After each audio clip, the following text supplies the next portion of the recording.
Oracle ने अभी 31 मार्च को सुबह 6 बजे अपने 12,000 इंडियन एम्प्लॉयज को एक मेल भेज दिया, today is your last working day. सोचो, मंडे सुबह आपके मैनेजर का पिंग आता है, need a quick chat. Heartbeat एकदम फास्ट हो जाती है ना। बाई 10 AM आपका स्लैक डीएक्टिवेटेड है और 8 साल की लॉयल्टी 60 सेकंड्स में खत्म। और ये कोई कहानी नहीं है, पता है सच क्या है? एआई ने अभी ओरेकल जैसी टॉप आईटी कंपनी में एक झटके में 12,000 से ज्यादा जॉब्स खा ली हैं। 2026 का AI lay off blood bath शुरू हो चुका है।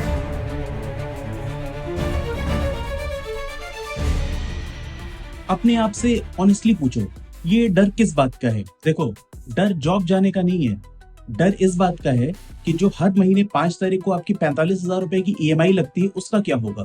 इंडिया में आज की डेट में करीब 50% से ज्यादा लोग पे चेक टू पे चेक जी रहे हैं और उनकी सैलरी का 33% से ज्यादा डायरेक्ट उनकी ईएमआईज में चला जाता है। जब ले ऑफ होता है तो इंडियन मिडिल क्लास का जो रनवे है, मतलब बिना जॉब के सरवाइव करने का टाइम, वो सिर्फ 3 से 6 हफ्ते का रह जाता है। देखो यार, मुझे पता है इंडिया में आज की डेट में बहुत सारे लोग इस चीज को लेके बहुत पैनिक में हैं। गूगल पे तो लोग पागलों की तरह जॉब लॉस इंश्योरेंस सर्च कर रहे हैं। हर दूसरा इंसान आपको वही बोरिंग लेक्चर दे रहा है कि 6 महीने का या 3 महीने का इमरजेंसी फंड बनाओ। बट अगर मैं कहूँ, वो स्टेप 1 नहीं बल्कि स्टेप 5 है। देखो, असली जॉब लॉस इंश्योरेंस कोई पॉलिसी नहीं है जो आप खरीदोगे। असली इंश्योरेंस वो सिस्टम है जो आप आज सेट करोगे। देखो, ले ऑफ जिस तरह से बढ़ रहे हैं उस हिसाब से हम सबके पास टाइम बहुत कम है, तो आज मैं आपको वो लॉन्ग टर्म वाली घिसे पिटी सेविंग्स की टिप्स नहीं देने वाला हूँ। कुछ ऐसा करना होगा जो शॉर्ट टर्म में फटाफट काम करे। मैं आपको 4 ऐसे स्ट्रक्चरल लूपहोल्स बताऊंगा जो आपको अगले 4 से 6 महीने के अंदर एआई ले ऑफ से कंप्लीटली इम्यून बना देंगे। टाइम नहीं वेस्ट करेंगे, फटाफट डिस्कस करते हैं। पहला है द इल्यूजन ऑफ लिक्विडिटी। सबसे इंपॉर्टेंट मूव जो कोई नहीं करता, get a credit line for yourself when you actually don't need a one. देखो, बैंक्स तब आपको पैसा बहुत खुशी से देंगे जब एक्चुअली आपको उसकी जरूरत नहीं होगी, और एक्चुअली जब जरूरत होगी तब डोर पे लात मारेंगे। तो इस विंडो को अभी एक्सप्लॉइट करो। अपने बैंक के सैलरी अकाउंट के ऊपर ओवरड्राफ्ट फैसिलिटी मांगो, अपने क्रेडिट कार्ड की लिमिट्स बढ़वाओ, जस्ट बिकॉज आपके पास अभी जॉब है। अगर होम लोन है तो टॉपअप के लिए अप्लाई करो, सैंक्शन करवा के रख लो, अभी डिसबर्स मत करवाओ। देखो, इससे बिना 1 रुपए खर्च किए आपने 5 से लेके 15 लाख रुपए तक की इमरजेंसी लिक्विडिटी अपनी मैनेज करके बना ली। देखो, कैच क्या है? ले ऑफ के बाद एक्चुअली ये सब आपको कुछ भी नहीं मिलेगा, क्योंकि बैंक्स लिटरली आपके एम्प्लॉयमेंट स्टेटस चेक करते हैं। सो पहले करवा लोगे तो प्रॉब्लम नहीं होगी। Hack number 2, the vendor switch. Become your own company's vendor before the axe falls. आज ही जाकर एक सोल प्रोप्राइटरशिप रजिस्टर करो। करीब 1 हफ्ते से 10 दिन लगते हैं और सिर्फ करीब 2,000 रुपए का खर्चा आएगा। जब ऑफिस के अंदर कॉस्ट कटिंग की बातें शुरू हो तो डर के बैठो मत, अपने मैनेजर को सीधा एक कंसल्टिंग प्रपोजल दो। मेरी सारी नॉलेज लूज करने से बेटर है मैं 3 महीने के लिए एज एन एक्सटर्नल कंसल्टेंट काम कर लेता हूँ, जब तक नया बंदा नहीं आता। देखो, मोस्ट ऑफ द केसेस में कंपनीज ऐसे प्रपोजल को एक्सेप्ट कर लेती हैं, क्योंकि उन्होंने एक कॉस्ट सेंटर को निकालकर एक कंट्रोलेबल वेंडर रख लिया। और सबसे बड़ी बात, आपका एक्स एम्प्लॉयर आपके बिजनेस इनवॉइस का क्लाइंट नंबर 1 बन जाता है। अब आप मार्केट के लिए एक अनएम्प्लॉयड इंसान नहीं हो, आप एक बिजनेस हो जिसकी रेवेन्यू आनी शुरू हो चुकी है। Hack number 3, read your employment contract. अपने एम्प्लॉयमेंट कॉन्ट्रैक्ट का नॉन कम्पीट क्लॉज उठाकर पढ़ो। Most of them are literally toilet papers. आपको लगता है आप 1 साल तक किसी भी कॉम्पिटिटर के पास काम नहीं कर सकते? सच सुनो, इंडिया में non compete clauses mostly unenforceable होते हैं। Under section 27 of Indian contract act, court ने बार बार कहा है कि post employment restrictions are void until unless आपका जो कंपनी के साथ कॉन्ट्रैक्ट है वो बहुत ज्यादा एक्सप्लिसिट हो उस चीज को लेके। मतलब जैसे ही आपका ले ऑफ होता है, आप उन्हीं कॉम्पिटिटर्स एंड क्लाइंट्स के लिए इमीडिएटली कंसल्ट कर सकते हो जिन्हें आप ऑलरेडी जानते हो। हाँ, ये सब करने से पहले किसी भी प्रैक्टिसिंग लॉयर से आप अपना कॉन्ट्रैक्ट एक बार वेट करवा लो। लिटरली लोग 6-6 महीने डर में निकाल देते हैं एक ऐसे कॉन्ट्रैक्ट को लेके जो एक्चुअली उनका कुछ नहीं बिगाड़ सकता। ये आपके लिए 10 से 15 लाख रुपए की हिडन इनकम बन सकती है। Hack 4, the income identity. तो फाइनली हैक 4, एक सेकंड इनकम स्ट्रीम बनाओ। सच बताऊं तो एक 15,000 रुपए की साइड इनकम एक 1.5 लाख रुपए की सेविंग से ज्यादा वैल्यूएबल होती है। देखो, बहुत से केसेस में सेविंग्स खर्च हो जाती है, पर इनकम जो है आपकी वो रिकरिंग बेसिस पे आपके पास आती रहती है। सच बताऊं तो 15,000 रुपए की एक मंथली इनकम साइकोलॉजिकली 1.5 लाख रुपए की सेविंग से ज्यादा इफेक्टिव होती है, क्योंकि सेविंग्स तो खर्च हो जाती है पर इनकम रिकरिंग नेचर की होती है। अगर कुछ बड़ा बिजनेस प्लान नहीं कर सकते तो कोई बात नहीं, जरूरी नहीं है कि आप कुछ बड़े स्टार्टअप के बारे में ही सोचो। You can start small. Weekend पे एक प्रोफेशनल लाइसेंस ले लो। आप बहुत ही कम फी पे करके IRDAI से एक POSP इंश्योरेंस लाइसेंस ले सकते हो, सिर्फ कुछ ही घंटों की ऑनलाइन ट्रेनिंग में। या फिर 1500-2000 रुपए की फी पे करके एग्जाम पास कर लो और AMFI म्यूचुअल फंड डिस्ट्रीब्यूटर बन जाओ। ये सब कोई हैवी बिजनेस नहीं है, ये इनकम स्विचेस हैं जो लीगली आपके नाम पर एग्जिस्ट करते हैं और जब भी जरूरत हो ऑन किए जा सकते हैं, और इस इनकम का आपकी लाइफ में कभी ले ऑफ नहीं होता। आज एआई की वजह से लोग बहुत ज्यादा घबराए हुए डर रहे हैं, पर इसमें घबराने की कोई बात नहीं। आप भी एआई सीख सकते हो, बहुत ईजी है। और एआई का यूज करके आप अपने लिए कोई एक ऐसी ऐप बना सकते हो या अपनी कोई ऐसी वेबसाइट बना सकते हो जिसके थ्रू आप अपनी सर्विस डिस्ट्रीब्यूट कर सकते हो।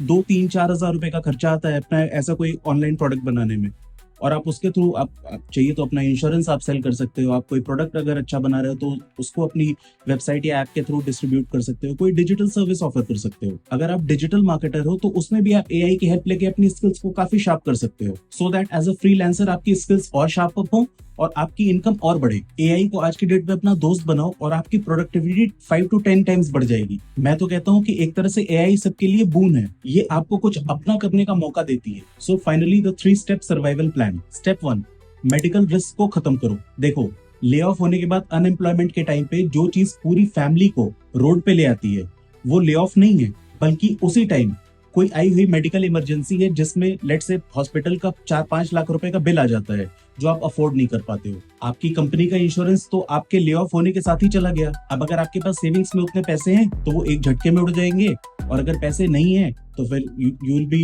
Eight people's mercy. आपको कोई रिलेटिव वगैरह कुछ हेल्प कर दे तो अच्छी बात है, अगर नहीं करेगा तो फिर क्या करोगे। इसलिए आज ही एक family floater personal health insurance ले लो। बहुत ज्यादा प्रीमियम नहीं आता, थोड़ा सा प्रीमियम आता है, बट एटलीस्ट एक 5 से 10 लाख रुपए का इंश्योरेंस लेके रखो और कोशिश करो उस इंश्योरेंस के अंदर आपके सारी फैमिली मेंबर्स कवर।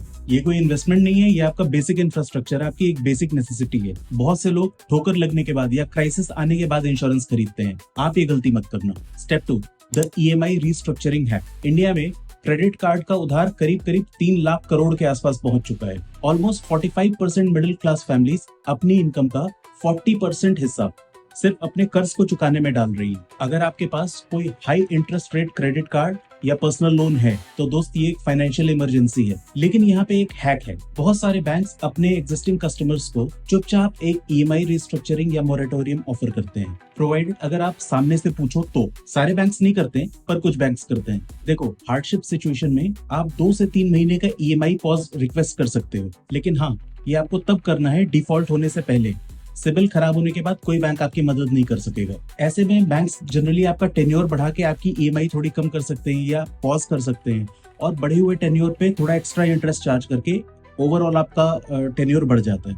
तो लॉन्गर रन में आप थोड़ा ज्यादा पैसे देते हो, बट इमीडिएटली आपको एक रिलीफ मिल सकती है, स्पेशली ले ऑफ जैसे सिचुएशन में। देखो, ऐसा करते हुए अपने बैंक से आपको सारी क्लैरिटी लेनी चाहिए, so that you are aware कि इसका एग्जैक्ट इम्पैक्ट क्या होगा। Step 3, the benefit extraction sprint. बहुत सारे लोग क्या करते हैं, अपनी सीटीसी का 20 से 30% अपनी कंपनी की टेबल पे ही छोड़ आते हैं, और उन्हें अच्छे से पता है कि आप वो क्लेम नहीं करोगे।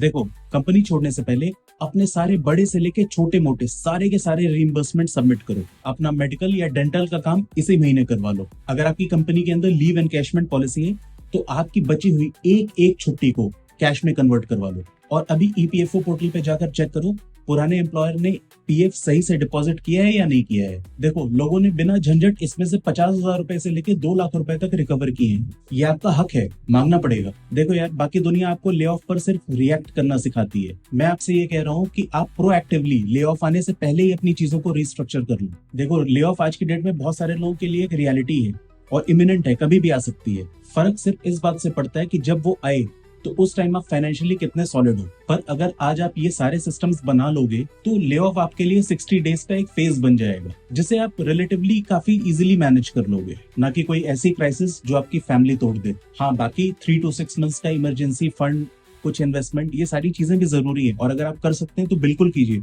ये इनफैक्ट आपको इन चीजों में काफी हद तक सपोर्ट ही करेगी और आपके फाइनेंशियल प्लान को और मजबूत बनाएगी। अगर आप अपने ले ऑफ के लिए फुल्ली फाइनेंशियली प्रिपेयर्ड होगे तो आप अपनी नेक्स्ट सैलरी एकदम काम होकर नेगोशिएट करोगे, पैनिक में नहीं। And that changes absolutely everything. आज रात अपना एक नया नोटपैड निकालो, अपना महीने का हर फिक्स खर्चा उसके अंदर लिखो और अपना रनवे कैलकुलेट करो। नीचे कमेंट्स में अपना रनवे या अपने ओपिनियंस लिखो। अगर आपको ये वीडियो पसंद आई तो वीडियो को लाइक करो। अगर आपको लगता है इस वीडियो से किसी की हेल्प हो सकती है तो उसके साथ इसे शेयर करो। मैं मिलता हूँ आपसे नेक्स्ट वीडियो में, तब तक के लिए बाय बाय, जय हिंद।